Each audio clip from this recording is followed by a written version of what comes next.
Yo, welcome to another installment of Noob Chess Analysis. Today we're going to be analyzing a game where my opponent had a little trouble seeing the forest from the trees. He got so obsessed with trying to take a bishop that he didn't see a very sneaky pawn move that caused the complete destruction of his whole position. So let's dig right in. This is a daily game, so one move per day. And I was black here. I will say that I've been studying the Sicilian, the dragon variation, and I had not been studying it before this, so I played a very standard e5 opening to e4, which I do not like. I always feel like I'm on my back foot with this kind of response to e4. So that's why I started studying the Sicilian, so maybe some videos to come playing the Sicilian defense in the future. Anyways, just very standard opening moves developing. And yes, important move here. White tries to play the fried liver attack here. And what that is if you don't respond appropriately, he is covering f7 with his bishop and will have a fork, if you allow it, on the queen and the rook.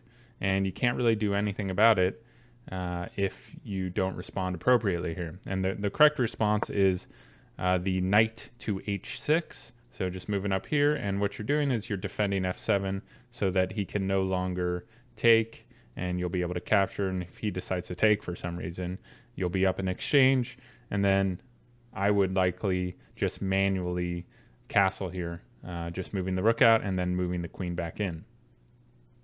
He makes a move here with his queen to add more pressure on f7, which actually makes me a little uncomfortable. I don't like this move. There's a few things you can do here. My initial thought is just to castle. The other one is that by moving his queen out, he leaves this c2 square undefended.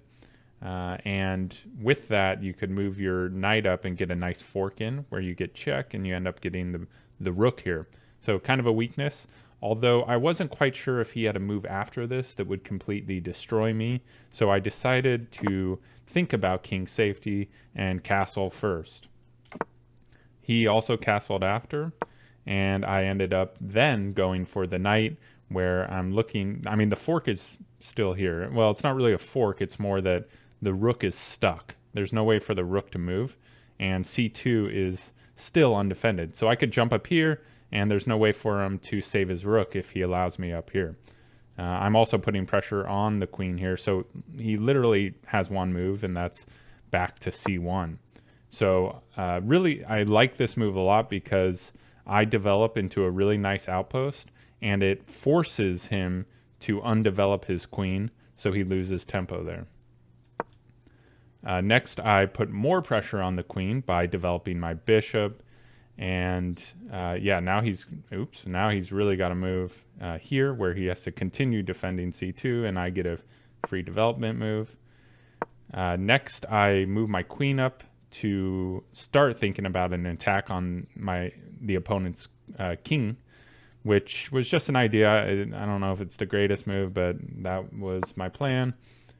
He develops here, and with this knight, there are two squares that would be very dangerous if I allowed him to get there. This square is a nice outpost for him, also threatens my queen right away. And then this square, if he gets there, I mean, there's a hanging piece here. So overall, I want to defend these two squares and ensure he doesn't get there. So c6 is the move there. He puts pressure on my bishop, and the idea here is, well, I can either retreat. That's not where I'd retreat.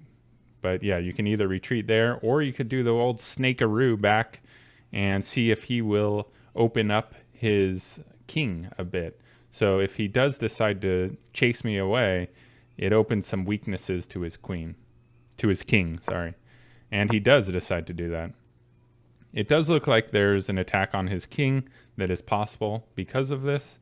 I chose not to go that route because I just wasn't sure if that attack was strong enough, so I decided to push my bishop back. I don't really like that all my pieces are stuck here. They're all kind of stuck in the same area. I didn't really like that, but I also just wasn't sure if I had enough of an attack here to push my knight up right away. He's looking for the bishop here, And you can't move here because he would just push down, and actually you got a fork there, so you wouldn't like that. So the idea here is either move here or let him take there. I decided to open the A file. I guess it also looks like you could fork as well, but really it's just a exchange of pieces there, since we would both be losing a piece. With this, I thought it would be better to open the A file, which I allowed him to do, and then I opened the A file. His pawn move, I mean, he's just pushing down. It didn't really accomplish much and didn't really worry me. I moved my queen back with the idea that I'd start opening the middle. I feel like I got the king safety. It's now time to open the middle. I can just start pushing up with the pawn. So he decided to put pressure on my knight here. I decided to put pressure right back on his bishop, and we ended up exchanging pieces. And I ended up with the center here, with the queen defending. And the next move is really important. So this is where it all started falling apart a bit for my opponent. By pushing f3, he opened up a diagonal to his queen, possible check in the future. And then he also has another pretty large weakness here, and that is his bishop, which is undeveloped. And that's a problem because his rooks are not connected. So if I were able to get the check in on this queen, I could then take the rook that has no defender. So that was my thinking here. And so that's what I did. I pushed up the pawn, wondering if he would respond appropriately. The best response here would be just to defend the d4 square with his queen. But this is where my opponent really starts getting focused on taking my bishop here. It is going to be stuck, right? So if he moves down here, his next move's here, and really I have nowhere to go unless I push up here and then I can escape. But what I realized, he's hyper focused on pushing down here and getting this bishop, and he took his eye off the ball, right? This is the tree that he's focused on, but the forest is over here, and he totally took his eye off the ball, and it allowed me to get the check in and destroy that rook. And now my queen's in a great position. He has some pawns that are hanging, and yes, he is going to get this bishop, but overall, I got the rook. So it's a nice move for me. He makes a mistake here by just trying to get this queen, but the reality is I have two attackers on the a2 square, so I can actually just take that. I'll take that pawn, and he attacks again, which there's another pawn hanging, so I'll take that. And then he helps me out a bit by simplifying the position and getting the other rook off the board. So thank you, sir. And then he decides that he wants this bishop, so he's finally going to take it. And I figured, hey, I'm up by 7. The best thing to do here would just be to sack. Well, actually, it's stuck, so there's nothing really I can do except take it. And what I wanted to do was neutralize this g-pawn. So now this g-pawn's stuck behind my knight with nowhere to go. So I thought it was a good plan to just neutralize that pawn while sacking the bishop. And then, I saw that there's a pin here on the queen. So I'm looking to simplify this position.